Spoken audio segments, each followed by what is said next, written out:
नमस्कार, खबर समय जगत में आपका स्वागत है। मैं हर्षिता जौहरी। आई नजर डालते हैं देश प्रदेश से जुड़ी तमाम। भोपाल मध्य प्रदेश के वित्त मंत्री जगदीश देवड़ा ने कहा, नेताओं की भाषा में संयम जरूरी है, मर्यादा से चलती हैं राजनीतिक पार्टियां। किसी भी मामले में शीर्ष संगठन लेता है अंतिम निर्णय। समय जगत समूह की ध्येय निष्ठा और सामाजिक सरोकारों के क्रम में समय जगत टीम ने मध्य प्रदेश के वित्त मंत्री जगदीश देवड़ा को मास्क भेंट किया। इस अवसर पर जगदीश देवड़ा ने कहा कि राजनीति जनसेवा और लोक कल्याण का सशक्त माध्यम है। नेताओं की भाषा में संयम बेहद जरूरी है।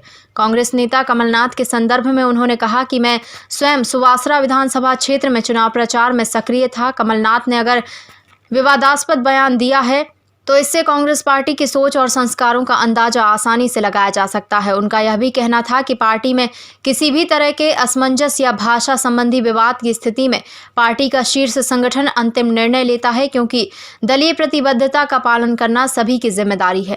आरिफ मकसूद के कॉलेज पर कार्रवाई की जा रही है, क्या करेंगे? जो कानून अपना काम करेगा और करना भी चाहिए, कानून को अपना काम करना ही चाहिए।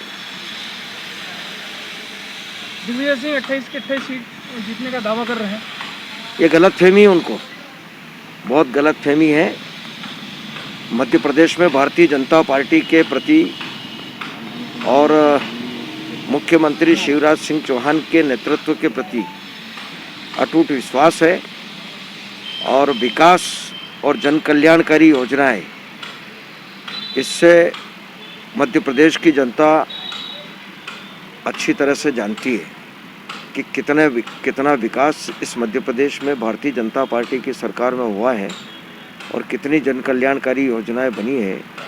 और कांग्रेस के प्रति भयंकर आक्रोश था लोगों में, किसानों में, नौजवानों में और महिलाओं में, क्योंकि उन्होंने सरकार बनाने के पहले ये तीनों बात उन्होंने कही थी कि सरकार अगर बन गई तो 10 दिन में कर्जा माफ़ होगा, 2 लाख का कर्जा माफ़ होगा। और यह बात उनके राष्ट्रीय नेता राहुल गांधी जी ने भी कही थी और ये कहा था कि 10 दिन में अगर कर्जा माफ़ नहीं होगा तो 11वें दिन हम मुख्यमंत्री बदल देंगे।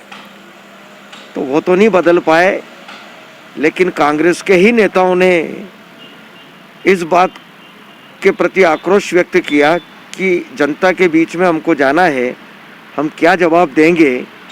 इस बात को लेकर के ज्योतिरादित्य सिंधिया जी राष्ट्रीय नेता कांग्रेस के थे, उन्होंने कमलनाथ जी को बहुत आग्रह किया कि भाई हम भी आपके साथ में घूमे हैं इन वादों को लेकर के, और वादे आप पूरे नहीं कर रहे हैं, जनता हमसे पूछ रही है, आप कर रहे हो तो ठीक, नहीं कर रहे हो तो फिर हम जनता के साथ उतरेंगे सड़क पर। और उनने अपनी बात पर कायम रहे, वो सड़क पर उतर गए। और मुझे लगता है कि इसी बात का अभी उपचुनाव में जनता के बीच में बड़ा आक्रोश था, किसानों के मन में बहुत गुस्सा था कि अन्नदाता हैं, देश के अन्नदाता हैं जो अन्न पैदा करते हैं, उनका मजाक उड़ाया, उनको धोखा दिया कि 2 लाख का कर्जा माफ़ करेंगे और किया नहीं। किसान ओवरड्यू हो गए, उनके ऊपर ब्याज चढ़ गया और बीमे से वंचित हो गए। यह बहुत बड़ा धोखा उनने किसानों के साथ किया। और नौजवानों को कहा कि बेरोजगारी का भत्ता देंगे, 4000 रुपये का भत्ता। नौजवान भी बहुत मन में बड़ा आक्रोश है उनके कि हमारे साथ भी यह अन्याय हुआ है, धोखा हुआ है। और महिलाओं को समूह माफ़ करने का कहा था, तो वो भी समूह माफ़ नहीं हुआ। तो ये सारी बातें इस उपचुनाव में लोगों को पता थी कि भाई कांग्रेस ने अपने वादे पूरे नहीं किए, धोखा किया है और झूठ बोल करके सरकार बनाई। इसलिए इस मध्य प्रदेश में जितने भी उपचुनाव हैं वहाँ रिजल्ट भारतीय जनता पार्टी के पक्ष में आएगा और मुझे तो लगता है कि सारी सीटों पर भारतीय जनता पार्टी जीतेगी। खबर समय जगत के लिए संवाददाता शक्ति Bharti, Bhopal. For latest news, subscribe to our channel and press the bell icon.